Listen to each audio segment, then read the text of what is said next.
Welcome to the Resiliency of the Human Spirit podcast, where we share all about human triumphs for the collective's healing and empowerment. I'm your host, Priscilla Hanley. My guest today is Lisa Happ. Lisa is a certified divorce, grief recovery, and life coach.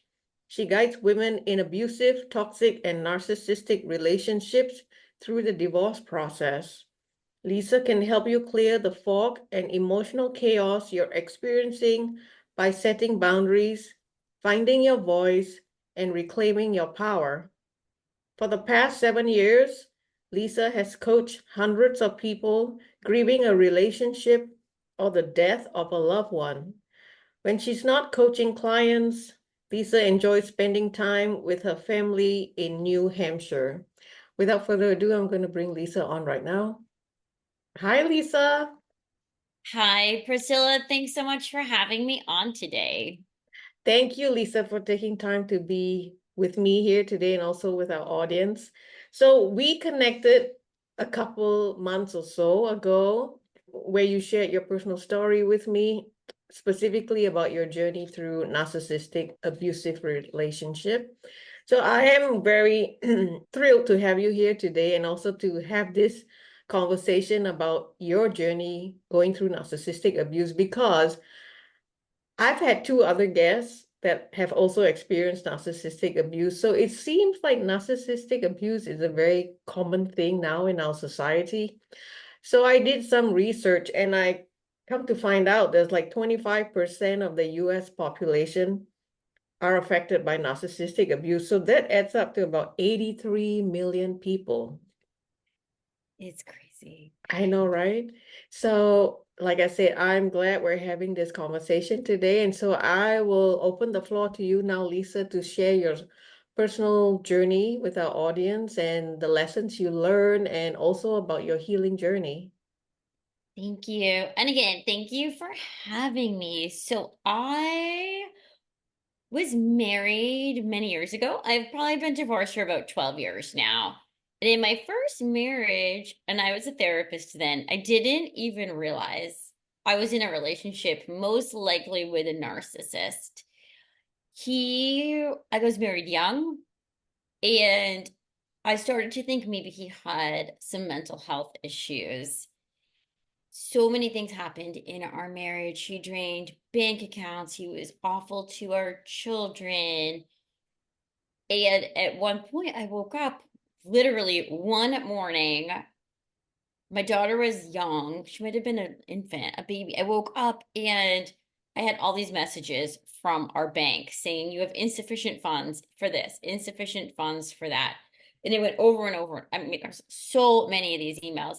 And a lot of weird things had been happening in our marriage. And at that moment, everything clicked. And he had drained every bank account. He had stopped working many months before. He hadn't paid any bills or mortgage, you name it, it blew up. So I thought, I don't care. I don't care about the money. I don't care about the house. I just want my kids. I want my kids to be safe and free. And I fast forward through the divorce, I agreed to stop looking for any money and assets that were hidden. All I wanted was full primary custody of my children. And look, that was not the most stressful of my relationships. As many people know, once you find one person like this, you typically continue to find them until you heal whatever is deep in your core for your wounds that is drawing you to them. So during this time, I had a friend and we had been friends while I was married. He actually was a realtor at the time. He was significantly older than me. And during my divorce, he swooped in like the knight in shining armor, the love bombing. And somehow I end up in a relationship with this man who was basically the same age as my father. And we lived in a small town. People warned me he had been abusive to people in the past. They told me he was sneaky, he was shady. You name it, they warned me. I didn't listen. He filled a need in my life. He filled up my core wounds. He saw what they were. My children very much disliked him. My family disliked him. My friends disliked him. I ended up in a relationship with this man for about 8 years. He was horrific. at the end. In the beginning, he was everything a narcissist does. He said all the right things, he did all the right things. He came off as this amazing person. And slowly he began to drop little insults, say little things, say things about my friends and my family, and began to isolate me from them. And he also was a huge drinker. He definitely had a drinking problem, which I didn't recognize at the time. Then there were signs he was cheating, and I would ask and I would inquire, and he would always somehow turn it around on me, make it my fault. I started to hear more stories about his past and how he didn't have a relationship with his children and what happened there. But I was starting to really get to a place where I knew I needed to get out of this relationship. I was starting to realize it was abusive and it was unhealthy. I even would say to him, "This is an abusive relationship. Look at the cycle this goes in." And he would say things to me like, "I don't hit you. I don't beat you. If you think this is abuse, it could be so much worse." So it was maybe, I'm thinking it was like December of that year. And I just knew I needed to get out, but I was trauma bonded. I didn't even really understand what trauma bonding was. But I knew I felt strangely addicted to this man, and I knew I was not in a good place. And as I was getting ready to leave and prepare myself to get out of this relationship, I was trying to do it in a very safe way because we lived in a small town. I owned a business, he owned a business, and I was trying to exit as gracefully as possible to reduce the retaliation. And very suddenly, my son passed away, and it sent my life into an absolute tailspin. It was very unexpected. And it kind of put the ending of the relationship on hold. And then somehow we end up living with this man. So my son passed away. My daughter did not want to be in our home. So we temporarily, somehow, it's all very foggy to me, end up living with him. And then COVID hits. So we're sort of trapped in his house with him. And that's when it became awful.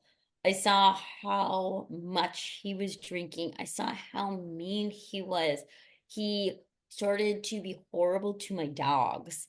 And anybody that can hurt an animal or kick an animal, I think is the lowest of the low. And I knew I had to get out. He would do thing. He really tried to like separate my daughter and I, and was very jealous of my relationship with my daughter. He tried to alienate my entire family and all my friends. He would come home late at night after drinking all night and wake me up in the middle of the night to tell me I was stupid. I was awful. I got too much Botox. There was something wrong with my face. I must be sleeping with my Botox guy. I can't even, you name it. He was awful. He told me it was my fault. My son died.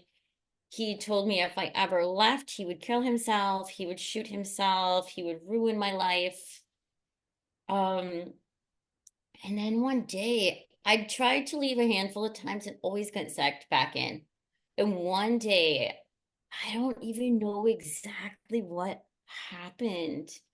I woke up and I just knew I couldn't do it. I couldn't do it for another second.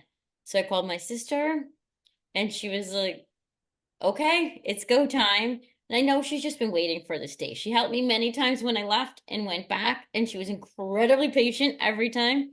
She said, "It's go time." She came, she took my daughter, she took my dogs. I went to work.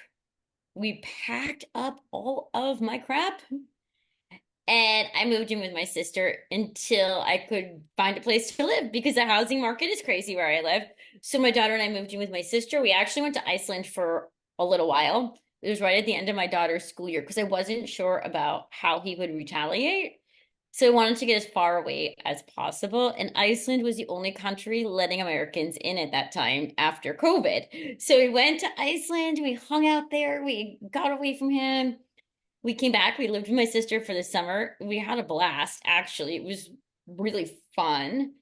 And then I moved. I moved to a different town, to a different area, to a new community, just to kind of start over from everything I had been through. And I know I'm making it sound simple now, but I couldn't be happier. Like it was a lot of work, a lot of healing, but I couldn't be happier now. Wow, such a profound journey. So how long were you in Iceland for? We were there just about a month. We just traveled. We just drove, we traveled, we hiked, we met amazing people. We met a woman who had recently left an abusive relationship with a narcissist who was completely inspiring. And strangely enough, my daughter and I travel often. We travel all over the world. We just got back from the Faroe Islands a few weeks ago. Every single trip we take, we meet one woman who is in the middle of leaving an abusive relationship from a narcissist. And I just know we're meant to meet these women. They've been on my own podcast. We've visited them after again. One is coming to visit us this summer. It's just amazing how we're put in these people's paths or they're put in our path to help each other along the way. Yeah. Like I said, 83 million people, and that's just the US alone. That's a lot of people. So I want to ask you, you mentioned earlier, you talked about trauma bond. So for those in our audience who don't really understand what a trauma bond is, can you elaborate a little bit more? Absolutely. I think the simplest way to put it is it's an addiction to this toxic person. So, what happens when you're in a relationship with someone who's toxic and has narcissistic tendencies is we become addicted to them. And the reason we do is because of the cycle of abuse that this type of person follows. Where in the beginning, they're love bombing you, they're filling up everything that you ever wanted in your life. So, you almost get a high from them all of your like dopamine and cortisol, it's all going crazy in a good way, right?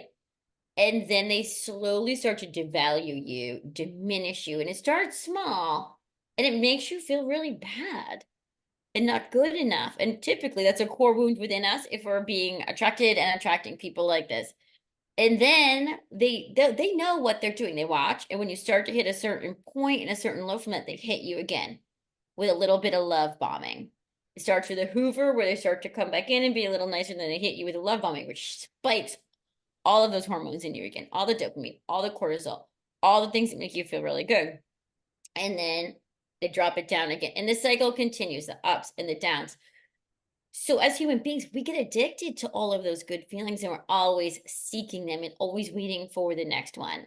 It's very, very similar to a drug addict. And there's been studies done and there's been scans of the brain done that show an addiction to a narcissist is more addictive than heroin. Wow, I didn't know that. And you mentioned something very interesting. You said the core wound within us when we attract these people.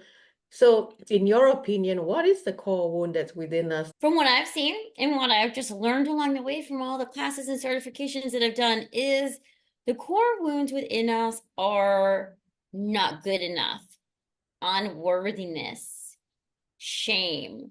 Typically, in my own experience and in the experience of all of my clients, women that have grown up in families where they were neglected, where there was addiction, alcoholism, drug use, where there was a narcissistic parent, where there were manipulative parents, where there was some type of abuse, whether it be emotional abuse, sexual abuse. Those seem to be big factors in us seeking validation in somebody else and ultimately finding a narcissist in our lives. So that's why the numbers are so high because from my perspective, we've all, I mean, I wouldn't say all, but I'd say a large majority of us have grown up in some kind of dysfunctional home, right? Absolutely. Unfortunately. Yeah. So yeah, that kind of makes sense to me. So very quickly, can you just give me like a list of signs of a narcissist?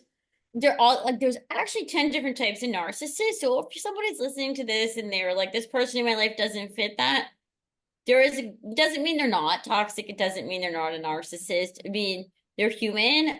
So they all have their own specific ways. So for the type of narcissist I was with, he was more of a malignant narcissist. So he was the drinking, the addiction, the constant feeling like I was walking on eggshells, but not really understanding why.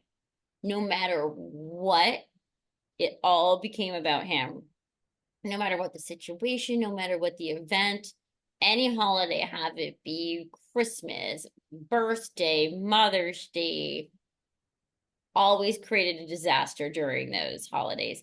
He did not have a relationship with his own children and a very strained relationship with his family. He had very surface level, he had friends, but I started to really pay attention, they were friends he would go watch a hockey game with. They weren't friends on any deeper level. He was very good at walking into a room and everyone thinking he was great and having that charisma, but there was nothing real about him. There was nothing authentic about him. The sign for me was his mom was passing away. And she was older, she was in her 90s, and he was angry that he had to help take care of her. He was upset. She was like cramping his style. And at that time, she was in an in-law type of apartment off of his house. And I would cry and beg him to have somebody stay with her overnight or for him to stay with her because I just didn't want her to die alone. He would get mad if I stayed there. He refused to let anybody stay there. The day she died, she was moved to hospice.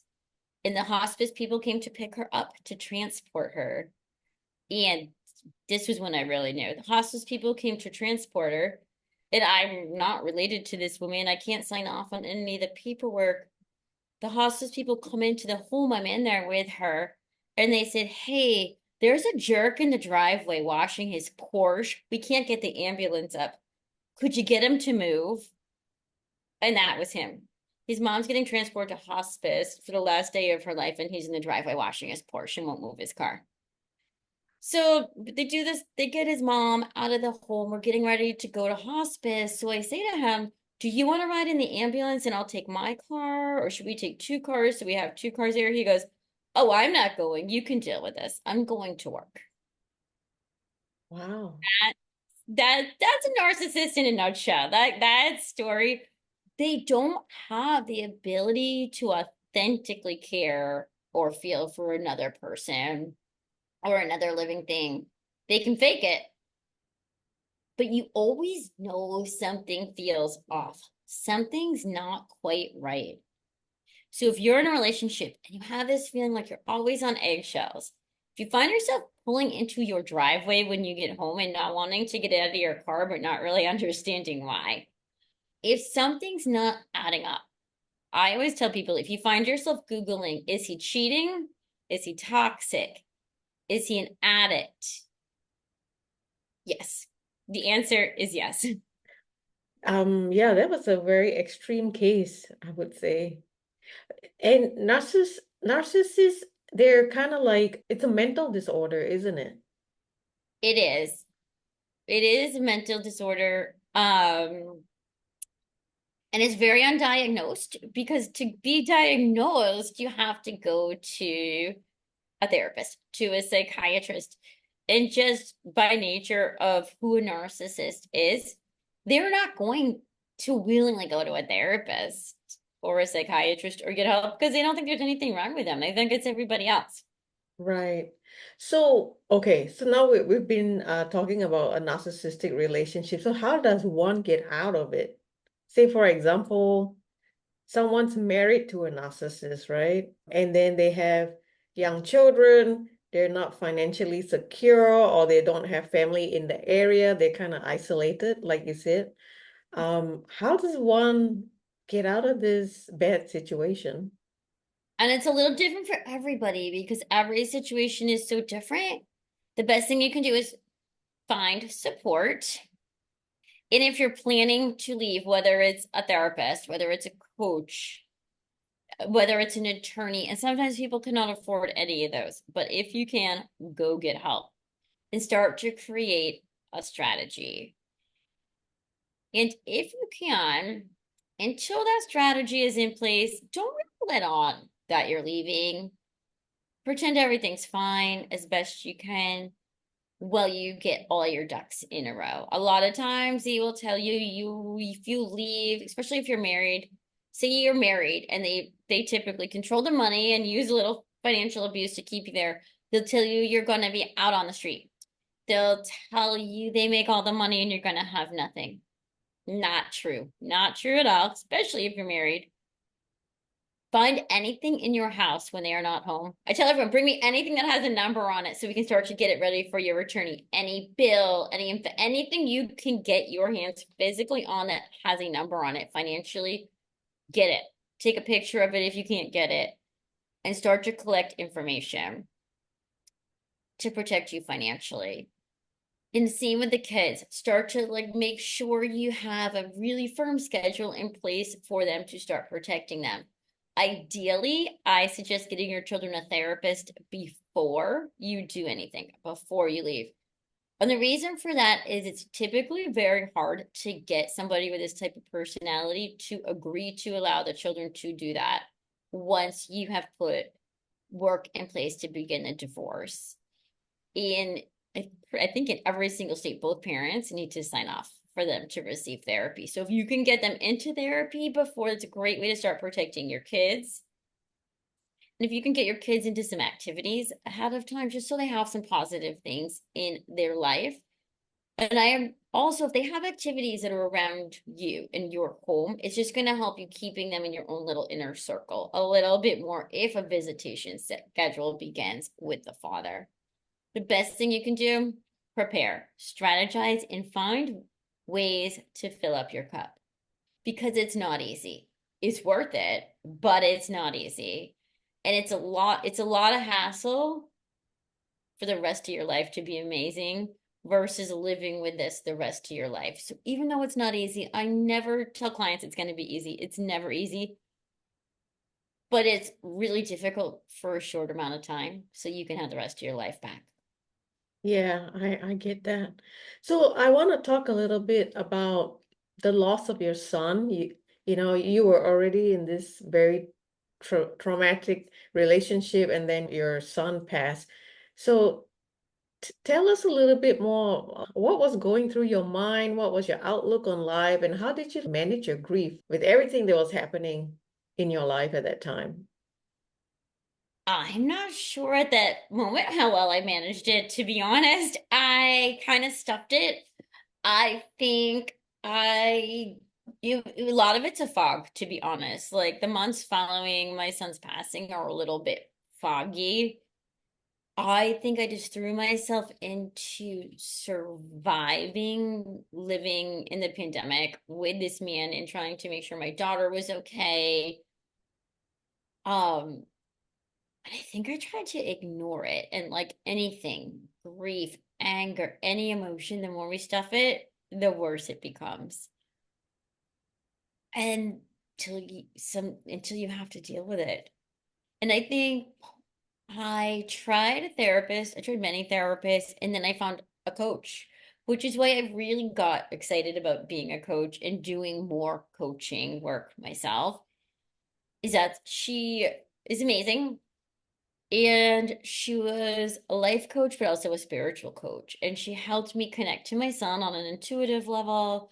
She helped me heal. She helped me grieve. She helped me move past all the trauma through the relationship I was in.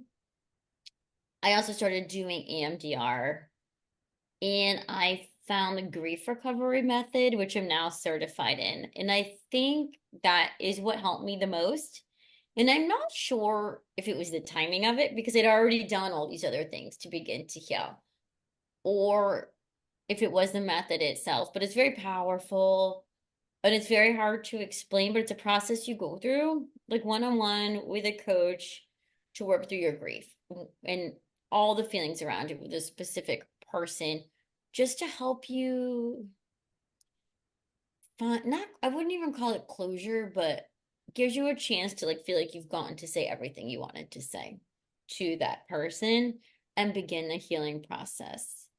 The other thing I did was I sold my business at the time and gave myself a year to heal. I told myself it did not work. I am somebody that needs to work. I told myself I was going to take a year off. I think I took 6 weeks off on that, but I gave myself time to just wake up in the morning and meditate and go for a walk and drink coffee and walk my dog and really not have any agenda because in the beginning, I think I just kept myself incredibly busy so I didn't have to deal with it.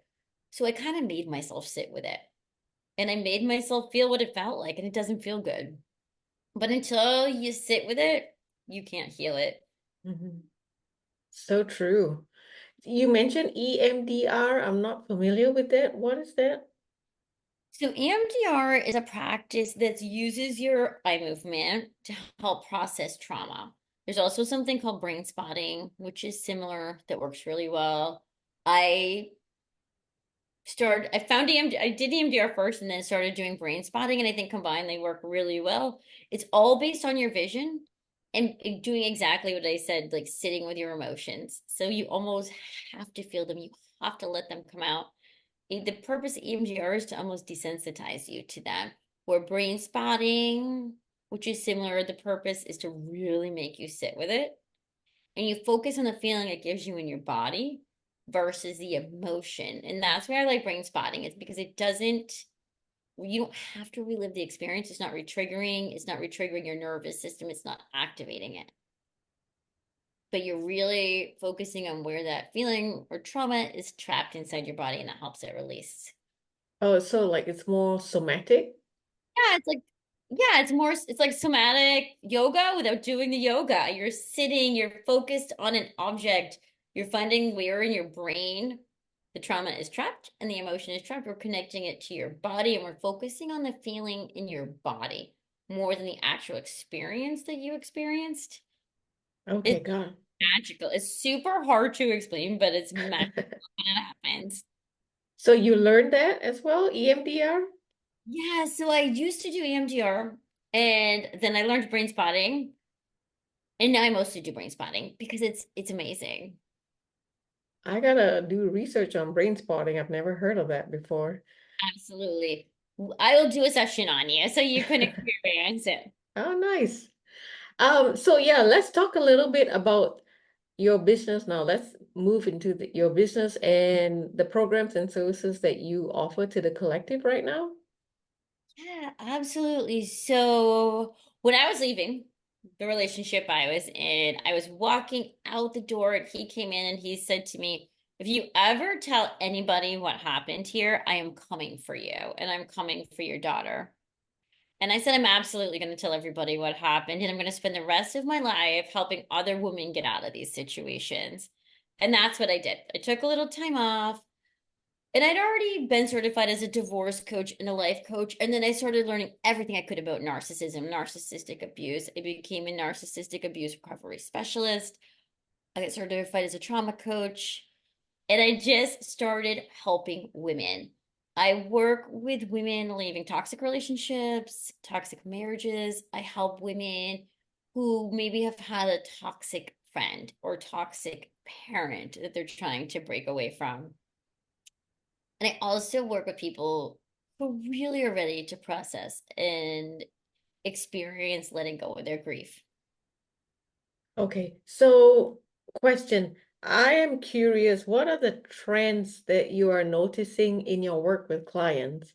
Any encouraging trends or troubling trends that you're seeing that we should know about? I do agree with you, and the narcissism and how it's affecting people is on the rise. So I don't know. I don't know if it's on the rise or it's what I do all day. So I see it so much. The trends I'm seeing are women, maybe 55 years and older, coming to me, their shell of a person. They've been controlled emotionally, financially, down to what they were allowed to eat, how long they were allowed to sleep. And typically they are married and in the beginning stages of divorce from a very, I guess, powerful by society standards man. They may be married to a celebrity, a professional sports player, someone who's been a CEO of a huge company. And the rest of the world, in true narcissism fashion, thinks they're amazing.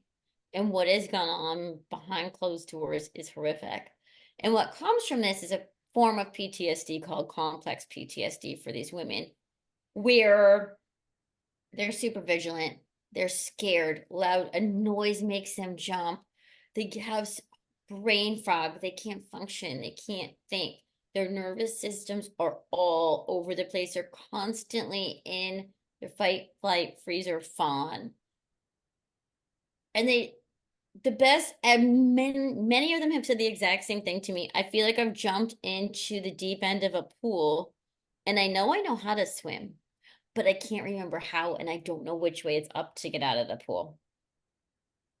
So for narcissistic abuse, how prevalent is it that it ends up as physical abuse? Because narcissistic abuse seems like it's more emotional, verbal, control kind of thing. But do you see that a lot of them end up as physical abuse? It can. I would say it's about 50%. And often that physical abuse starts to manifest when the narcissist starts to realize they've lost control of you. Maybe they realize you're getting ready to leave the relationship. Maybe you're getting stronger and the emotional abuse is not working as well or seemingly as well. They can't control you. So if they can overpower you physically, that's when I commonly see the physical abuse begin. Do they still stay or do they just want to get out at that point? Because it's control, right? It's all control and they're still trauma bonded. Some women can be trauma bonded for years, even after they leave, if they haven't gone through their own healing process. It does take, on average, about 7 times for a woman to leave and leave permanently. So, yes, hopefully, every single woman out there who is listening to this, who is experiencing this, finds the strength to leave, but there are some that never do. That's very disheartening. And in your opinion, I know it's very subjective, but how long is recovery or healing for these women? How long does it take on average? Average to become like back to who you were, or probably I would to the new version of who you are, and to feel like you have yourself back. It's 2 to 3 years with action if you're working with a therapist or a coach and getting help and finding ways to heal your own core wounds and your own soul. It's not like it's gradual, but it takes 2 to 3 years. So apart from EMDR, what other healing modalities do you do with your clients? I do a lot of, I would call it, I guess, journaling type programs. I've created a toxic relationship recovery program that's just based on all the work I've done, all the things I've experienced, and all of my background in education that works really well. I highly recommend people get outside. They walk, they do yoga, they do Pilates. Anything that moves your body works really well. Meditation, subliminal messaging, hypnosis, Reiki all work really well. And it's just finding that perfect combination for each client for what works for them. Anything that fills them up, makes them feel good, starts to create your cortisol, your dopamine, and all of the things we're trying to balance out in a healthy way. So maybe you're getting that like dopamine hit that you used to get from a narcissist, but you get it from going to a spin class instead now. Nice, I like that. So where can people find you if they want to connect with you or work with you? Yeah, absolutely. So my website is just my name, www.lisahapp.com. My Instagram handle is Lisa Happ at Lisa Happ Coaching. My email is lisa@lisahapp.com. Wonderful. So we have a couple minutes left, and I have a signature closing question here that I ask all my guests. So I'll ask you the question now.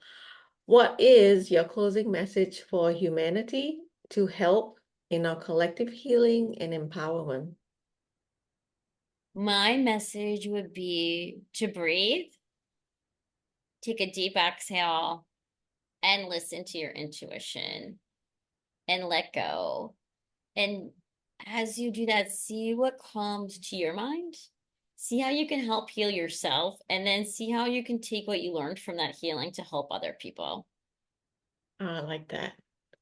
Thank you, Lisa, for being here today and for sharing your wisdom on this very important topic. I think this conversation is going to help many women. Thank you so much for having me. Thank you, Lisa.